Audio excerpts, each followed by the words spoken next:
दोस्तों, कभी सुना है कि सच्ची खुशी किसी दुकान में बिकती है? नहीं ना। वो तो तुम्हारे ही दिल के कोने में छिपी है, एक छोटी सी परी की तरह इंतजार कर रही है कि तुम उसे ढूंढो। सोचो, जब तुम अपने अंदर से खुश होते हो कैसा लगता है? जैसे चिड़िया उड़ रही हो, हर पल में धूप खिली हो। एक प्यारी सी बात, एक सुंदर फूल, हवा का झोंका भी तुम्हारे चेहरे पर मुस्कान ला देता है। जिंदगी के झंझट चाहे जितने आए, तुम अंदर से शांत रहते हो। पर हां, अगर तुम खुशी को बाहर ढूंढोगे, पैसों में, बड़े घरों में, गाड़ियों में, तो हमेशा एक खालीपन रहेगा। वो चीजें कभी साथ नहीं देती, आती हैं और चली जाती हैं। असली खुशी तो अंदर है, अच्छे से सोचने में, प्यार करने में, दूसरों का ख्याल रखने में, माफ करने में, मदद करने में। इन सबको जगाओ, खुद से प्यार करो, हर पल की मजे लो। यही वो जादू है जो तुम्हें सचमुच खुश कर देगा। दोस्तों, एक समय की बात है, एक गांव में एक लड़की रहती थी। वह लड़की सुंदर नहीं थी और उसका कोई भी नहीं था। वह अकेले ही रहा करती थी। वह खुद ही मेहनत करती और अपने लिए 2 वक्त की रोटी का प्रबंध किया करती। यूं तो उसे 2 वक्त की रोटी मिल ही जाया करती, लेकिन फिर भी वह अपने आप से खुश नहीं थी। उसे दुनिया में सभी लोग सुखी नजर आते थे, सभी लोग खुशहाल नजर आते थे। उनका जीवन देखकर वह खुद को कोसा करती, खुद को तरह तरह की बातें कहती। वह कहती थी, हे ईश्वर, आपने सभी को खुशहाल बना है, सभी को सुख दिया है, सभी को सुंदर बनाया है, तो मुझे क्यों नहीं? आखिर मैंने किया क्या था? आखिर मेरी गलती क्या थी? मैं जानती हूं आप मुझसे कोई बदला ले रहे हैं। इसी प्रकार एक दिन वह अपने आप से नाराज होकर, निराश होकर एक पेड़ के नीचे बैठी हुई थी और रो रही थी। तभी वहां से एक बौद्ध भिक्षु भिक्षाटन करके गुजर रहे थे। उन्होंने जब उस लड़की को रोते हुए देखा तो वह उसके पास गए और उन्होंने उस लड़की से कहा, पुत्री, क्या बात है, तुम क्यों रो रही हो? इसका जवाब देते हुए वो लड़की उन बौद्ध भिक्षुओं से कहती है, हे गुरुवर, मुझे कोई प्यार नहीं करता, मुझे कोई पसंद नहीं करता, क्योंकि मैं काली हूं, मैं सुंदर नहीं हूं और मेरे रंग को लेकर लोग मेरा मजाक बनाते हैं। मेरा कोई नहीं, मेरे पास तो धन भी नहीं है। इस दुनिया में हर कोई सुखी है, हर किसी के पास सब कुछ है, हर कोई अपना जीवन खुशहाली से जी रहा है। सभी के पास सब कुछ है, तो मेरे पास क्यों नहीं? आखिर मैंने क्या किया था? आखिर इसमें मेरा क्या कसूर है? क्या मुझे सुखी होने का हक नहीं? क्या मुझे अपना जीवन खुशहाली से जीने का हक नहीं? उन बौद्ध भिक्षुओं ने उस लड़की की सारी बातें ध्यानपूर्वक सुनी और उसके बाद वह उस लड़की से कहते हैं, पुत्री, अगर तुम मुझे उस व्यक्ति से मिलवा दो जो अपने जीवन में सुखी हो, तो मैं तुम्हें एक ऐसी चीज दूंगा जिससे तुम सुंदर और सुखी दोनों बन जाओगी। उन बौद्ध भिक्षुओं के मुख से यह सुनकर वह लड़की बहुत प्रसन्न हुई और तुरंत ही उन बौद्ध भिक्षु से कहती है, हे गुरुवर, क्या सचमुच ऐसा हो सकता है? इस पर वह बौद्ध भिक्षु उस लड़की से कहते हैं, हाँ, यह अवश्य ही हो सकता है। तभी वह लड़की उन बौद्ध भिक्षुओं से कहती है, हे गुरु, यदि यह सचमुच संभव है तो मैं एक ऐसे आदमी को जानती हूं जो बहुत सुखी है। मैं उसे अभी लेकर आती हूं, आप मेरा यहीं पर इंतजार करना। इस पर वो बौद्ध भिक्षु उस लड़की से कहते हैं, हाँ पुत्री, जब तक तुम वापस नहीं लौटी मैं तुम्हारा यहीं पर इंतजार करूंगा। इतना कहकर वह लड़की वहां से भागी भागी अपने मालिक के पास पहुंची, जो कि एक किसान था। उसने किसान से कहा, मालिक, आप मेरे साथ चलिए, मुझे एक भिक्षु मिले हैं जिन्हें मैं आपसे मिलवाना चाहती हूं। उन्होंने कहा है कि अगर मैं एक सुखी व्यक्ति को उनके पास ले जाऊंगी तो वह मुझे सुंदर और सुखी दोनों बना देंगे। उस लड़की की बात सुनकर वह किसान दुखी होकर उस लड़की से कहता है, मैं तुम्हें कहां से सुखी लगता हूं? इस पर वह लड़की उस किसान से कहती है, मालिक, आपके पास तो सब कुछ है, आपके पास घर है, अच्छा खाने के लिए है, रहने के लिए अच्छा मकान है, आपका अपना परिवार है और तो और आपके पास धन भी है, तो आप दुखी कैसे हो सकते हो? इस पर किसान जवाब देते हुए कहता है, अरे मूर्ख, मेरी फसल अच्छी नहीं हो रही, इसलिए उसके दाम भी अच्छे नहीं मिल रहे हैं और राजा को लगान भी देनी है। मेरे पास तो इतने पैसे भी नहीं हैं कि मैं फिर से अच्छे किस्म के बीज खरीद सकूं, और इस बार बरसात में मेरी सारी की सारी फसल भी खराब हो गई थी। अब तो मेरे हालात और अधिक खराब हो चुके हैं और ऐसे हालातों में मैं सुखी कैसे रह सकता हूं? जाओ, किसी और को ढूंढो जो सचमुच सुखी हो। इस पर लड़की अपने मालिक से कहती है, मालिक, तो आप ही बताइए, आपके हिसाब से कौन सबसे ज्यादा सुखी है जिसे मैं अपने साथ ले जा सकूं?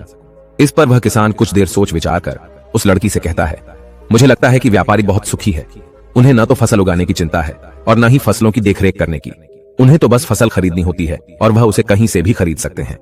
और तो और वे अन्य चीजों का भी व्यापार करते हैं जिनका मौसम से कोई लेना देना नहीं होता, और वे लोग हमसे कहीं ज्यादा अधिक धन भी कमाते हैं। लोग उनका आदर सम्मान भी करते हैं। मुझे तो लगता है कि वही सबसे सुखी हैं। तुम उन्हीं के पास जाओ। लड़की अपने मालिक की बात सुनकर वहां से भागी भागी एक व्यापारी के पास जा पहुंची और उस व्यापारी से कहती है, मालिक, आप मेरे साथ चलिए, मुझे एक भिक्षु मिले हैं जिन्हें मैं आपसे मिलवाना चाहती हूं।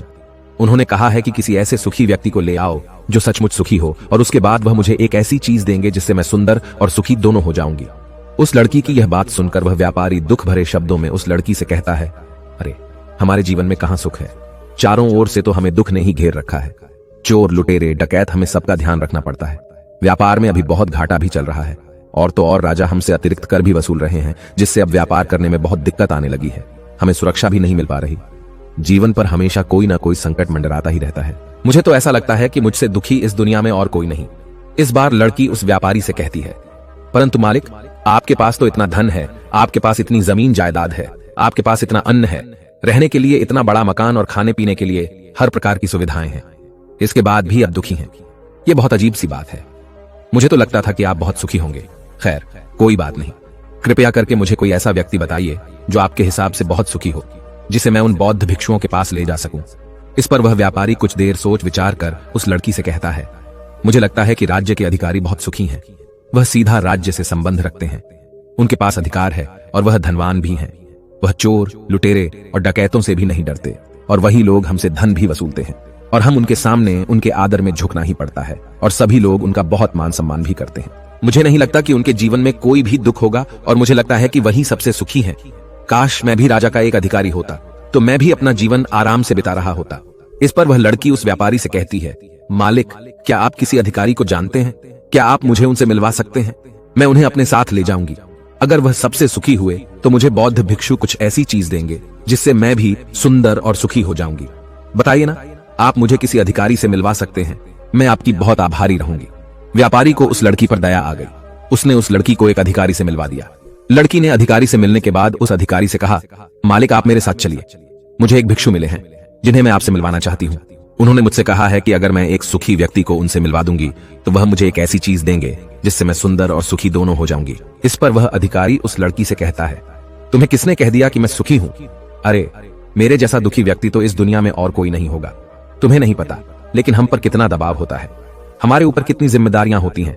हमें हर एक आदेश को पूरा करना होता है, और वह आदेश भी इतनी आसानी से पूरे नहीं होते। उनके लिए हमें कितनी मुश्किलें उठानी पड़ती हैं, कितनी दिक्कतों का सामना करना पड़ता है। राजा कुछ भी आदेश पारित कर देते हैं और उसे हमें लागू करना पड़ता है।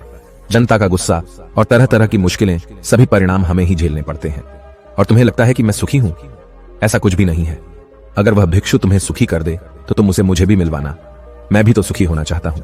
मुझे भी अपना जीवन खुशहाली से बिताना है। भला अधिकारी बनकर मुझे क्या मिला? रोज रोज तरह तरह की तनाव। इस पर लड़की आश्चर्य से उस अधिकारी से कहती है, मालिक, जहां तक मैं सोचती थी कि आप सबसे सुखी हैं, लेकिन आप भी सुखी नहीं लग रहे। परंतु आपको क्या लगता है इस दुनिया में कोई ऐसा व्यक्ति है जो सबसे सुखी हो? क्या आप मुझे बता सकते हैं? मैं आपकी बहुत बहुत आभारी रहूंगी। उस लड़की की सारी बातें सुनने के बाद उस अधिकारी को उस लड़की पर दया आ गई। उस अधिकारी ने उस लड़की से कहा, देखो, मुझे तो ऐसा लगता है कि इस पूरे राज्य में केवल एकमात्र व्यक्ति ही सुखी है, और वह है इस राज्य का राजा। मुझे तो केवल वही सुखी लगते हैं। उन्हें किसी की सुननी नहीं पड़ती। वह नियम बनाते हैं, आदेश देते हैं, सुरक्षा कर्मियों से घिरे रहते हैं, और सब उनके सामने झुकते भी हैं। न उन्हें धन की कमी है और न जमीन जायदाद की। सारी धरती को उन्होंने जीत लिया है। वह सबके मालिक हैं, और सबसे उच्च वही है जो एकमात्र सुखी व्यक्ति है। काश मैं भी किसी राजा के घर पर जन्मा होता तो आज मैं भी बहुत सुखी होता। उस अधिकारी की ये सारी बातें सुनकर वो लड़की उस अधिकारी से कहती है, मालिक, आपसे एक विनती है, क्या आप मुझे एक बार राजा से मिलवा सकते हैं? कृपया कीजिए, आपका बहुत एहसान होगा। बस एक बार राजा से मिलना है। मैं उनसे कुछ पूछना चाहती हूँ। लड़की का चेहरा देखकर अधिकारी को लड़की पर दया आ गई। उसने कहा, चलो ठीक है, मैं अभी राज दरबार ही जा रहा हूँ। एक काम करो, तुम भी मेरे साथ ही चलो, और वहां पर राजा से तुम्हें जो भी पूछना है तुम पूछ लेना। इतना कहकर वह अधिकारी उस लड़की को राज दरबार ले गया। राज दरबार पहुंचने के बाद अधिकारी की विनती करने पर राजा उस लड़की की बात सुनने के लिए तैयार हो गए, और उस लड़की को राज दरबार में बुलाया गया। राजा ने उस लड़की से कहा, बेटी, तुम अपनी बात निडर होकर कहो। तुम्हें क्या कहना है? तुम मुझसे क्या पूछने आई हो? इस पर वह लड़की थोड़ा घबराते हुए, थोड़ा डरते हुए राजा से कहती है, हे राजन, मैं एक संपूर्ण सुखी व्यक्ति को ढूंढ रही हूँ। मुझे एक भिक्षु मिले हैं, और उन्होंने मुझसे कहा है, यदि तुम कोई ऐसा सुखी व्यक्ति मुझसे मिलवा दो तो मैं तुम्हें एक ऐसी चीज दूंगा जिससे तुम सुंदर और सुखी दोनों हो जाओगी। काफी लोगों से मिलने के बाद मुझे यह पता चला कि आप ही हैं जो इस दुनिया में एकमात्र सुखी व्यक्ति हैं। तो क्या आप मेरे साथ उन भिक्षु से मिलने चलेंगे? आपका बड़ा एहसान होगा। राजा उस लड़की की बात ध्यानपूर्वक सुनता है, और उसके बाद जोर जोर से हंसने लगता है, और उस लड़की से कहता है, अच्छा, सबकी तरह तुम्हें भी लगता है कि मैं इस दुनिया का सबसे सुखी व्यक्ति हूँ। लेकिन यदि कोई मुझसे पूछे कि इस दुनिया में सबसे दुखी व्यक्ति कौन है, तो वह मैं ही हूँ। मेरे पास नींद नहीं है, मेरे पास आराम नहीं है, मैं आराम से सो नहीं पाता। अंगरक्षक हमेशा मेरे आसपास रहते हैं, उनके बिना मैं अकेले कहीं जा भी नहीं सकता। जरा सी आहट होती है तो नींद टूट जाती है। डर हमेशा लगा रहता है, क्योंकि मेरे दुश्मन मेरे घर में ही रहते हैं, जिनका मुझे पता तक नहीं। कौन, कब और कहां से मुझ पर वार कर दे, कोई नहीं कह सकता। यहां बैठे सभी लोग मेरे दुश्मन ही तो हैं, वे सभी मेरे शत्रु हैं। यहां पर बैठा हर एक व्यक्ति मेरे राज दरबार का ही है, किंतु मुझे सब पर शक करना पड़ता है। हर एक सांस मुझे भारी मालूम पड़ती है। इतने बड़े राज्य की जिम्मेदारी उठाना इतना आसान नहीं। तुम्हें लगता होगा कि राजा के पास तो सभी ऐशो आराम है, धन है, दौलत है, जमीन जायदाद है, उनके पास किसी चीज की कोई कमी नहीं, और इस हिसाब से तो उन्हें सुखी होना ही चाहिए। किंतु मैं तुम्हें बता दूं कि ये सब सुख नहीं देते। इस पर लड़की राजा से कहती है, हे राजन, क्षमा कीजिएगा, परंतु यदि सुख धन दौलत नहीं देती, राज्य नहीं देता, जमीन जायदाद नहीं देती, ऐशो आराम नहीं देता तो क्या हुआ, कम से कम सुंदरता तो सुख देती है। इस पर राजा एक बार फिर मुस्कुराते हुए उस लड़की से कहता है, पुत्री, सुंदरता जो मैंने देखी है, जो लोग शक्ल से सुंदर होते हैं उनके मन सुंदर नहीं होते। वे लोग तो एक मुखौटा लगाए घूमते रहते हैं। वे दूसरों को दिखाते हैं कि मैं कितना सुंदर हूं, लेकिन समय सबकी सुंदरता छीन लेता है। एकमात्र सुंदरता मन में ही रहती है, और जिसका मन सुंदर है वह हमेशा ही सुंदर रहता है।